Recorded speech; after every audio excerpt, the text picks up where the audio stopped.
I cittadini hanno paura, ma regna quasi la rassegnazione. Se vogliono entrare i ladri, ci dicono, non li può fermare nessuno.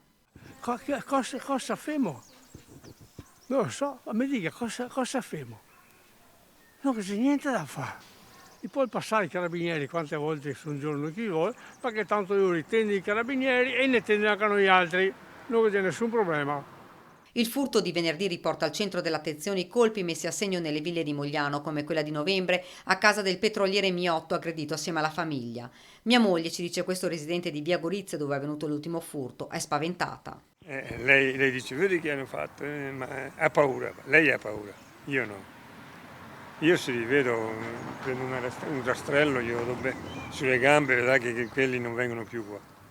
L'assessore alla sicurezza di Mogliano spiega che in questo periodo si percepisce un'insicurezza fra i cittadini.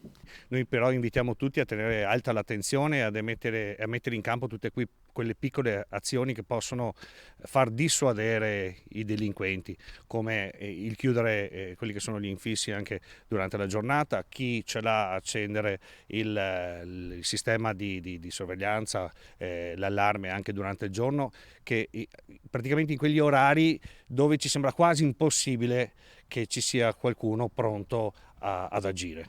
Intanto l'amministrazione ha approvato il secondo stralcio di videosorveglianza. Si tratta di telecamere che verranno installate proprio nella zona ovest di Mogliano, dove si trova Via Gorizia, un'opera da 220.000 euro. Le telecamere sono più di 20, si suddividono tra lettura targhe e telecamere multisensor. Ricordo che la telecamera multisensor con una telecamera come averne 4, ok?